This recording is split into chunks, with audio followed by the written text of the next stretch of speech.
사도행전 9장 1절부터 31절까지 말씀을 함께 봉독합니다.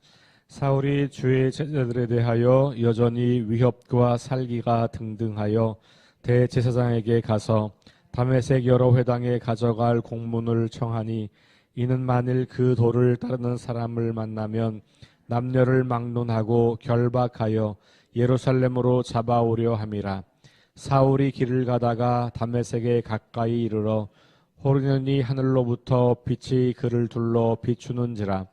땅에 엎드러져 들음에 소리가 있어 이르시되 사울아 사울아 내가 어찌하여 나를 박해하느냐 하시거늘 대답하되 주여 누구시니이까. 이르시되 나는 내가 박해하는 예수라. 너는 일어나 시내로 들어가라. 내가 행할 것을 내게 이를 자가 있느니라 하시니 같이 가던 사람들은 소리만 듣고 아무도 보지 못하여 말을 못하고 서 있더라. 사울이 땅에서 일어나 눈은 떴으나 아무것도 보지 못하고 사람의 손에 끌려 다메섹으로 들어가서 사흘 동안 보지 못하고 먹지도 마시지도 아니하더라. 그때에 다메섹에 아나니아라 하는 제자가 있더니 주께서 환상 중에 불러 이르시되 아나니아야 하시거늘 대답하되 주여 내가 여기 있나이다 하니 주께서 이르시되 일어나 직가라 하는 거리로 가서 유다의 집에서 다소 사람 사울이라 하는 사람을 찾으라. 그가 기도하는 중이니라. 그가 아나니아라 하는 사람이 들어와서 자기에게 안수하여 다시 보게 하는 것을 보았느니라 하시거늘 아나니아가 대답하되 주여 이 사람에 대하여 내가 여러 사람에게 듣사온즉 그가 예루살렘에서 주의 성도에게 적지 않은 해를 끼쳤다 하더니 여기서도 주의 이름을 부르는 모든 사람을 결박할 권한을 대제사장들에게서 받았나이다 하거늘 주께서 이르시되 가라. 이 사람은 내 이름을 이방인과 임금들과 이스라엘 자손들에게 전하기 위하여 택한 나의 그릇이라.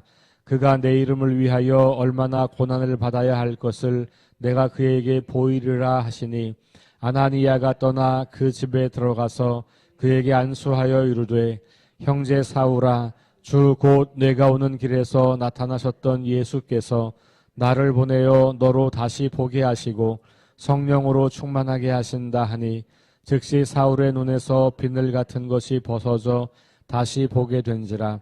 일어나 세례를 받고 음식을 먹음에 강건하여지느니라. 사울이 다메섹에 있는 제자들과 함께 며칠 있을새 즉시로 각 회당에서 예수가 하나님의 아들이심을 전파하니 듣는 사람이 다 놀라 말하되 이 사람이 예루살렘에서 이 이름을 부르는 사람을 멸하려던 자가 아니냐.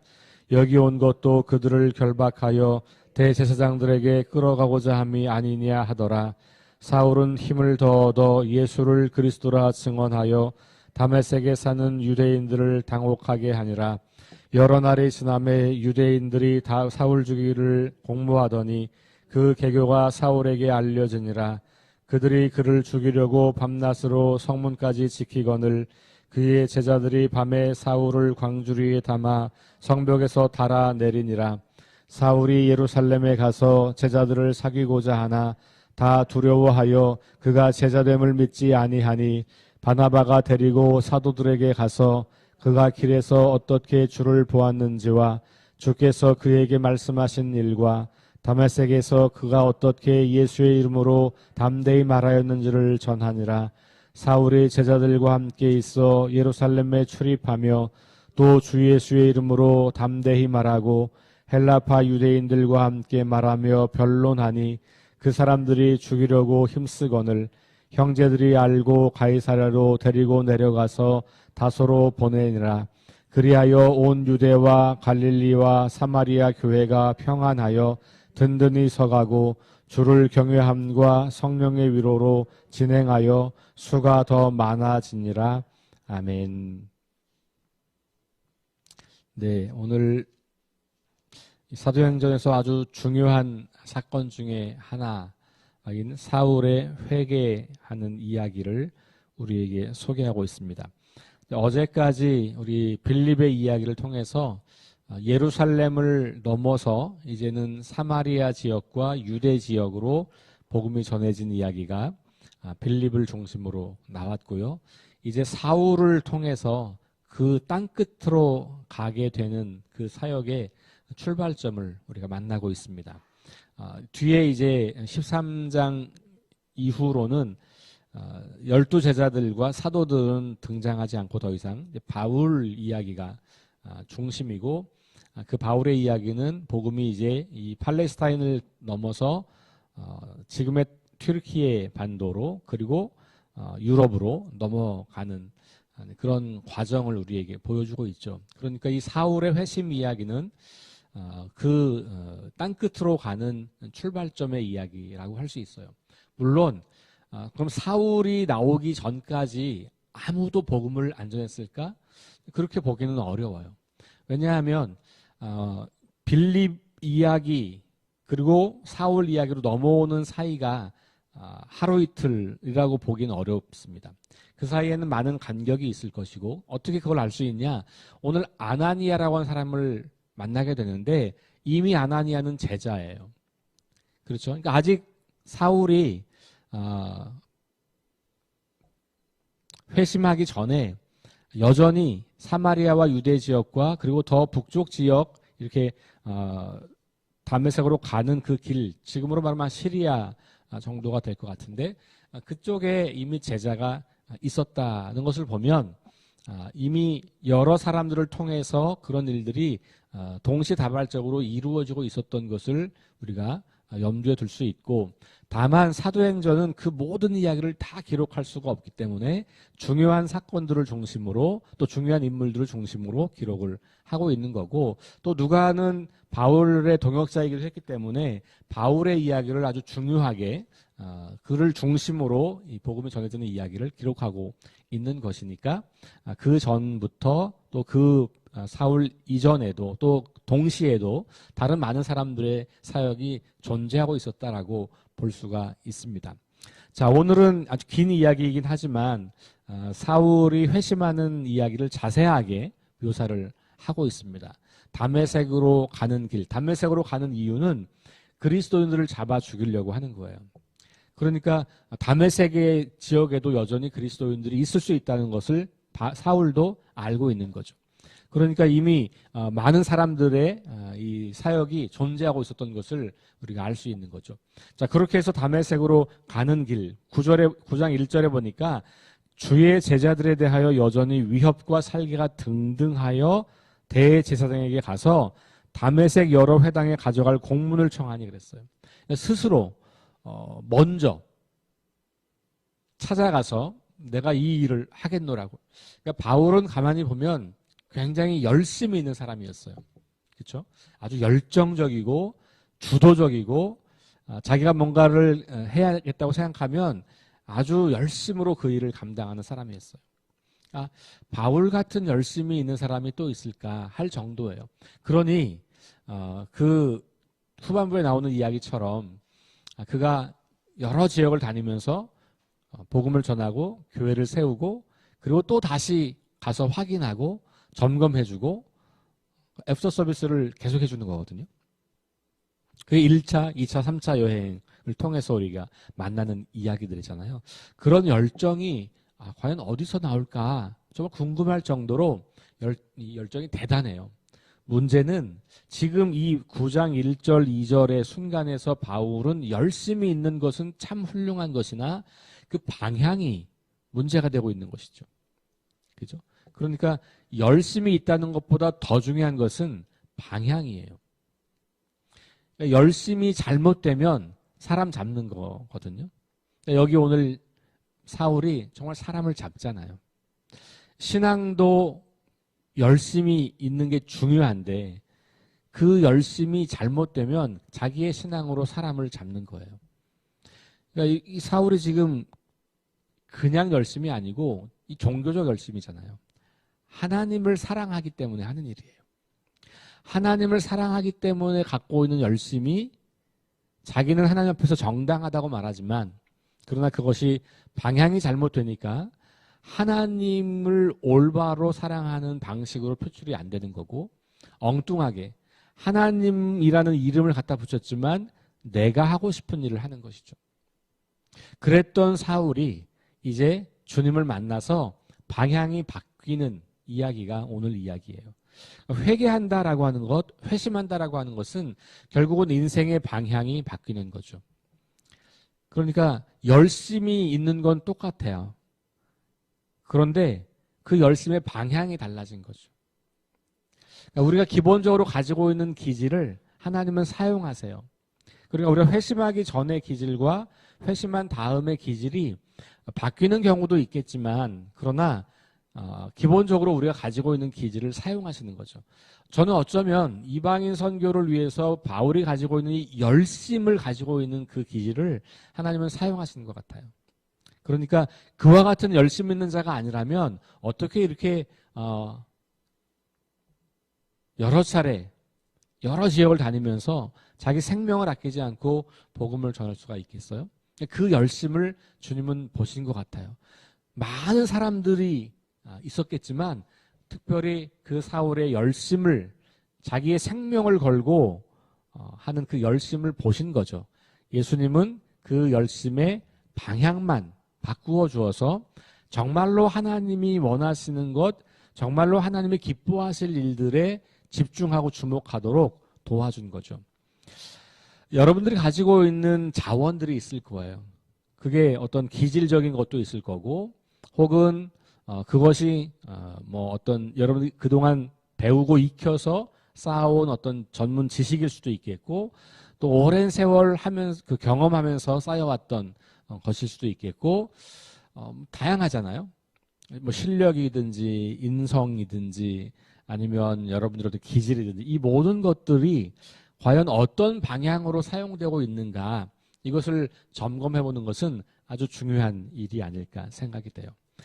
내가 열심히 하는 것 자체가 아니라 이 방향이 과연 맞는 것인가, 하나님이 기뻐하실 것인가, 내가 예수님을 만나서 하나님을 정말 만나서 내가 그동안 해왔던 그 기질들이 바른 방향에서 사용되고 있는 것인지를 점검해 보는 것, 아주 중요한 일이겠다 생각을 해봅니다.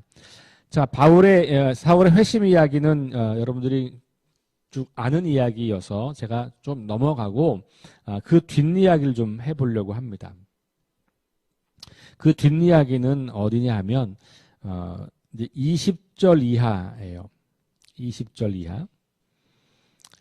자, 이제 사울이 잠시 주님을 만난 다음에 눈이 잘 보이지 않았었고, 하나님께서 아나니아라고 하는 사람을 통해서 그를 도와서 그가 이제 다시 눈을 뜨게 되었고, 주님께서 자신을 이방인들을 위해서 택한 하나님의 그릇, 주님의 그릇이라고 하는 그 소명, 그리고 내 이름을 위해서 고난을 많이 받을 수 있다라고 하는 것까지 깨닫게 되고 나서 그가 이제 눈을 뜨게 되고 세례를 받게 됩니다.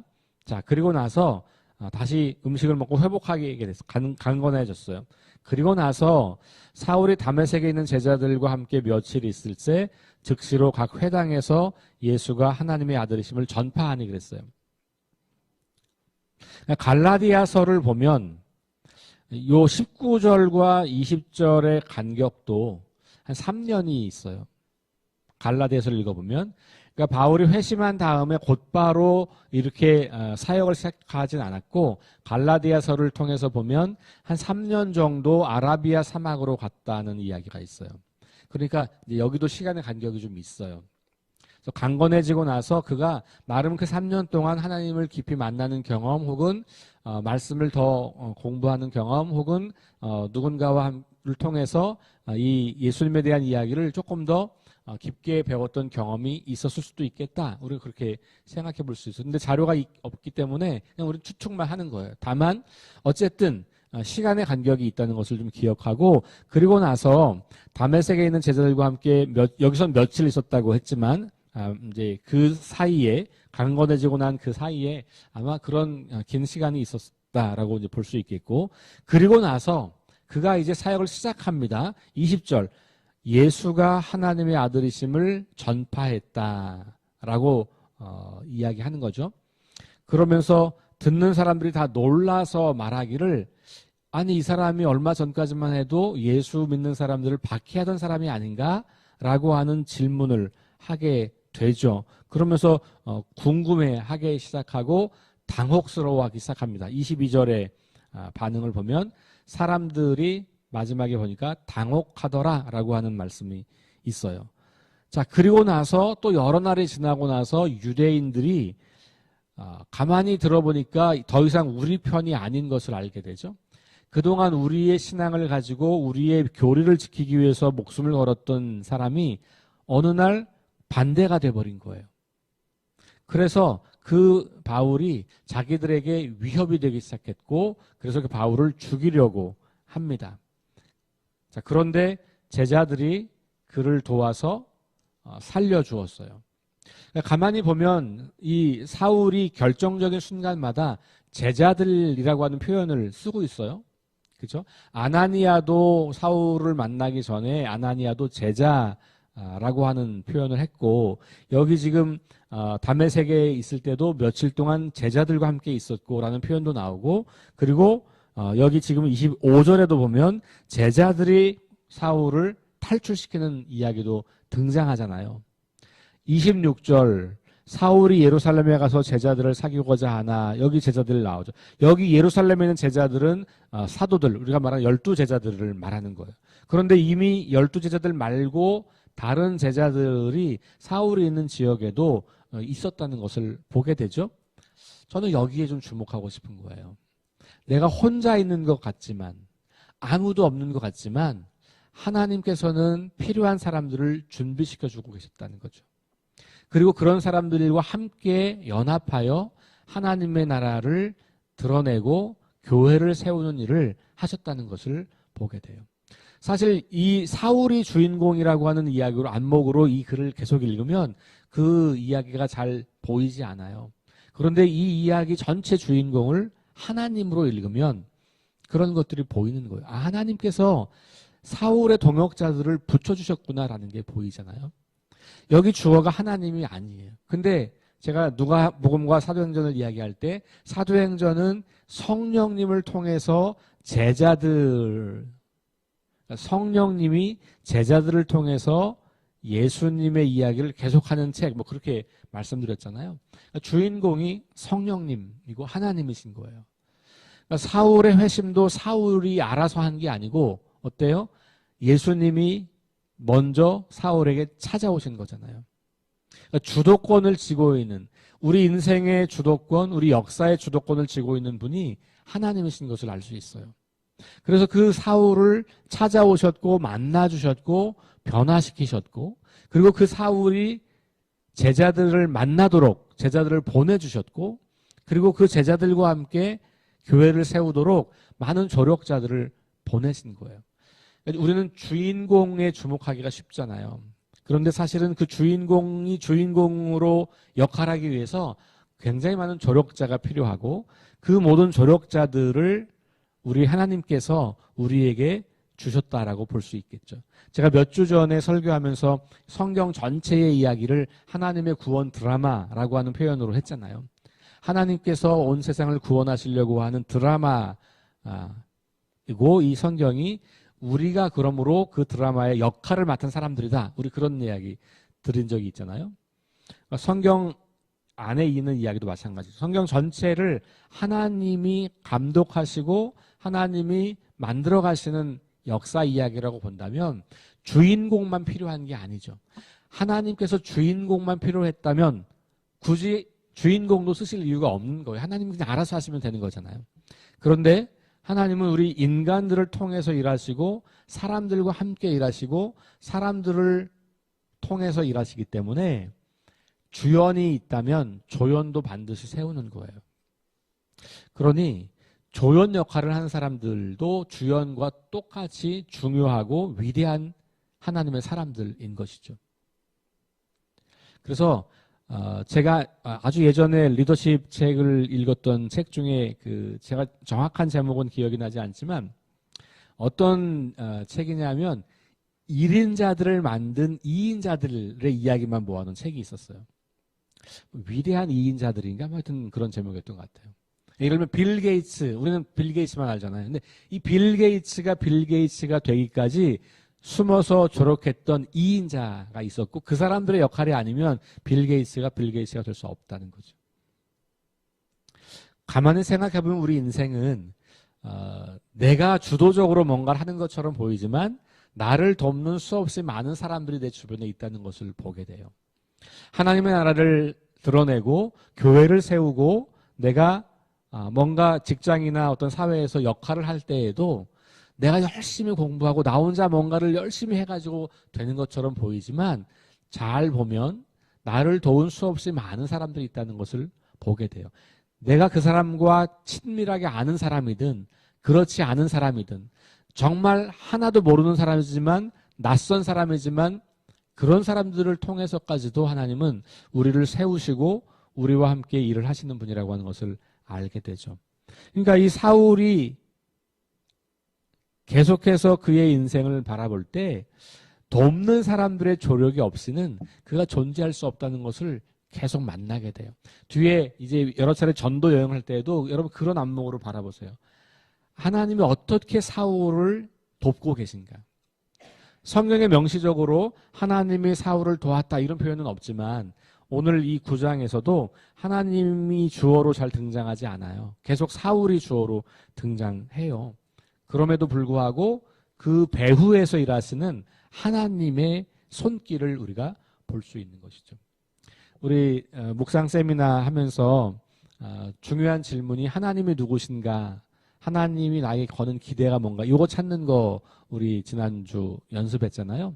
근데 오늘 본문 같은 경우를 묵상할 때 하나님이 누구신가를 찾기가 쉽진 않아요. 왜냐하면 명시적으로 주어로 하나님이 나타나 있지 않기 때문에. 그런데 바울에게 일어난 이 사건들 그리고 되어가는 과정을 보면 하나님이 이렇게 일을 하시는 분이구나 라는 것을 발견하게 되는 거예요. 왜냐하면 우리에게는 전제가 이 성경은 하나님이 우리에게 자신을 드러내 보이시는 책이라고 하는 것을 전제하고 있잖아요. 그러니 이 이야기는 하나님의 이야기인 거예요. 사람들의 이야기이기 전에. 그러니까 사울의 이야기를 읽을 때 이게 주인공 사울이 아니고 주인공 사울을 감독하시고 이끌어 가시는 그 사울의 이야기를 이끌어 가시고 섭리하시는 하나님의 손길을 볼 수 있다는 거죠. 그렇게 성경을 읽게 되면 하나님이 어떤 분인지가 계속해서 더 깊게 발견되기 시작하는 것이죠. 자, 그래서 오늘 제가 좀 주목하고 싶은 것은 하나님이 사울에게 어떻게 일하고 계신가라고 하는 것. 예수님 만나게 된 사건은 초월적이고 신비한 사건이잖아요. 그렇죠? 그가 다른 사람들은 똑같이 있었지만 경험할 수 없는 소리를 듣고 그리고 갑자기 눈이 보이지 않게 되고 이런 정말 우리의 상상을 초월하는 자연의 질서를 깨뜨리는 그런 신비한 방법, 초월적인 방법으로 예수님을 만나게 되죠. 그런데 그 다음부터는 사람들이 사울을 계속해서 세워가는 거예요. 그래서 아나니아가 첫 번째 나왔고 그 다음에 제자들이 이름을 알 수 없는 제자들이 등장하게 돼요. 그래서 사울이 유대인들의 이 위협으로부터 벗어나게 될 때 제자들이 먼저 그걸 듣고 알게 되었고 밤에 몰래 도망가게 해준 거죠. 그러니까 하나님께서 사울에게 또 나타나서 음성으로 야 유대인들도 죽이려고 하니까 도망가 이렇게 말씀한 게 아니잖아요. 그죠? 제자들이 그걸 먼저 알게 되고 그 제자들이 사울을 돕는 거죠. 그 배후에 하나님이 계신 거죠. 자, 그리고 나서 26절 이하로 가면 제자들을 사귀고자 갔다. 여기 제자들은 이제 예루살렘에 있는 제자들이에요. 사울을 돕는 제자들이 아니었고 지금까지는. 자, 그런데 여기 중요합니다. 다 두려워하여 그가 제자됨을 믿지 않았다. 그러니까 사울이 제자가 됐다는 것을 믿지 않은 거예요. 예루살렘에 있는 제자들을. 누구겠어요? 베드로, 요한, 안드레 이런 예수님의 12제자들인 거예요. 그리고 그를 통해서 또 복음을 듣게 된 다른 제자들이 또 있었겠죠. 어쨌든 예루살렘에 있었던 그 제자들이 믿지 않아요. 그럴 법하죠. 그렇죠? 얼마나 잔인하게 스데반 죽이는 것도 봤고 얼마나 잔인하게 박해했는데 그가 몇 년 뒤에 나타나서 난 당신들과 같은 편이에요. 난 회심했어요. 라고 말하면 아, 그랬어요? 하고 반기는 게 쉽지 않겠죠? 그죠? 여러분들을 해쳤고, 우리 교회를 막 엄청 해쳤고, 우리 교회에 있는 사람들에게 다 나쁜 짓을 하고, 상처를 주고, 교회를 막 풍지박산을 냈어요. 3년 뒤에 그 사람이 와가지고, 아, 제가 이제 회심하고 돌아왔으니, 저를 좀 받아주세요. 그러면 우리가 쉽게, 아, 그러세요? 하고 받아주기는 쉽진 않겠죠? 여러분들은 쉬울지 모르겠는데 저는 좀 쉽지 않을 것 같아요. 너무 어려울 것 같아요. 그런데 그런 상황인 거예요. 그러니까 믿을 수가 없죠. 그러니까 어느 정도 테스트해 볼 수 있는 시간도 필요한 것 같고 당연하잖아요.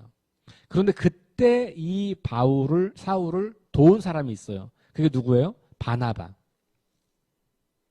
저는 그래서 사울이 사울 되기까지에는 바나바의 공이 굉장히 크다. 우리 1차 전도 여행 때도 바나바와 함께 떠나잖아요. 그러니까 성경에 바나바가 주인공으로 등장하진 않지만 그러나 바나바는 사울만큼이나 아니면 바울이 바울 되는데 결정적 역할을 한 사람이 바나바라는 사람이에요.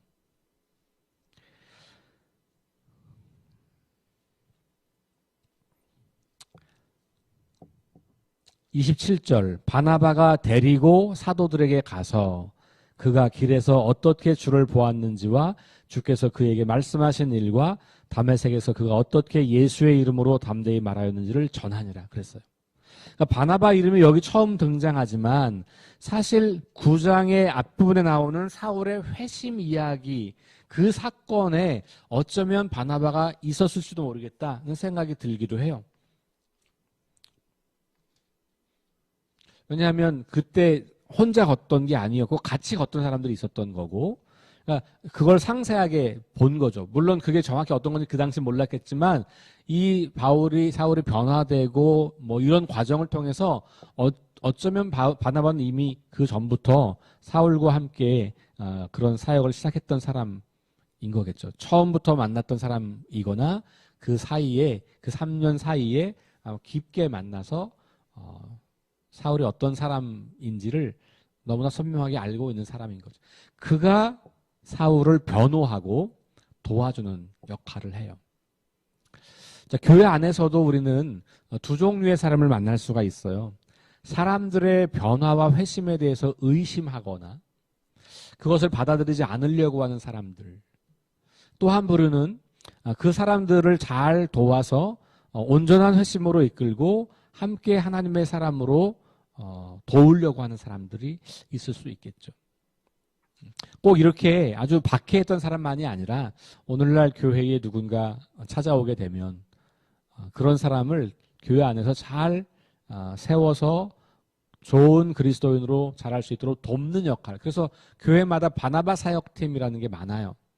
바나바 사역팀은 다 그렇게 새신자들을 잘 환영하고 돕고 그들이 교회에 정착하고 믿음을 갖도록 돕는 사역을 거의 대부분의 교회가 바나바 사역이라고 부릅니다. 이 바나바가 그래서 이 역할을 했기 때문에 그런 것이죠.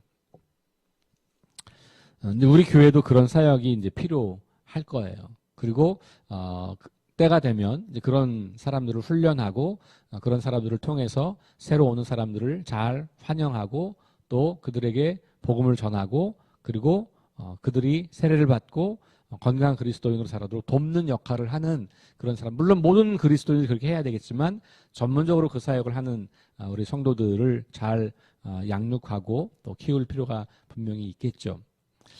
자, 사울의 배경에 사울의 뒤에 사울의 그림자에 가려서 이름도 잘 나타나지 않지만 여전히 사울을 돕는 사람들이 많이 있었고 하나님은 그렇게 사람을 온전하게 세워가고 하나님의 일을 이루어 가신다는 것을 보게 됩니다. 저와 여러분들도 누군가에게는 바나바와 같은 사람이 돼야 할 것이고 더 생각해보면 누군가가 우리에게 바나바와 같은 역할을 해주었기 때문에 우리가 또 여기 있는 것이겠죠. 우리 교회에서 계속해서 바나바와 같은 혹은 이름을 알 수 없지만 사울을 도왔던 제자들과 같은 그런 사람들이 계속해서 일어나서 그런 제자들의 공동체, 사람을 세우고 양육하고 훈련하고 그리고 그 사람들을 건강한 그리스도인으로 세워가는 그런 공동체가 우리 석교교회가 될 수 있게 되기를 주의 이름으로 축원합니다. 기도하겠습니다.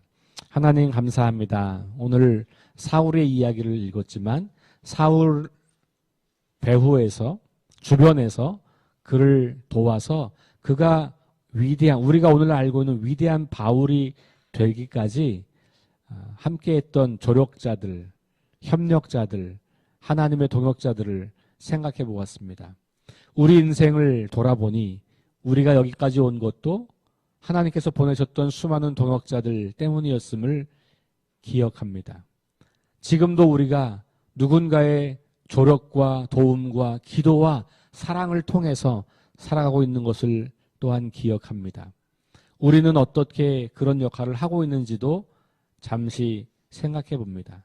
우리 교회가 이러한 바나바와 같은 이름을 알 수 없지만 사울을 도왔던 수많은 제자들과 같은 그런 성도들이 계속해서 세워지고 양육되고 훈련되어 우리 교회도 그 역할을 잘 감당하며 우리 교회를 찾아오는 수많은 사람들, 믿음이 연약한 수많은 사람들을 계속해서 일으켜 세우고 하나님의 사람으로 건강하게 만들어가는데 아름답게 쓰임받는 교회가 될 수 있도록 인도하여 주옵소서. 예수님 이름으로 기도합니다. 아멘.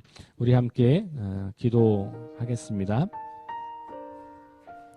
네 가지 기도 제목, 부활의 능력과 소망을 품고 하나님 나라를 증언하고 살아내게 하소서. 하나님 말씀이 기준되게 하소서. 김유동 권사님의 의식 회복, 또 우리 김유경 집사님, 또 그 외에 질병과 연약함으로 고통당하는 우리의 성도들, 가족들, 이웃들 위해서, 또 전쟁과 자연재해와 가난과 억압으로 고통당하는 지구촌의 이웃들을 위해서 우리 함께 하시면서 기도하겠습니다. 하나님 감사합니다.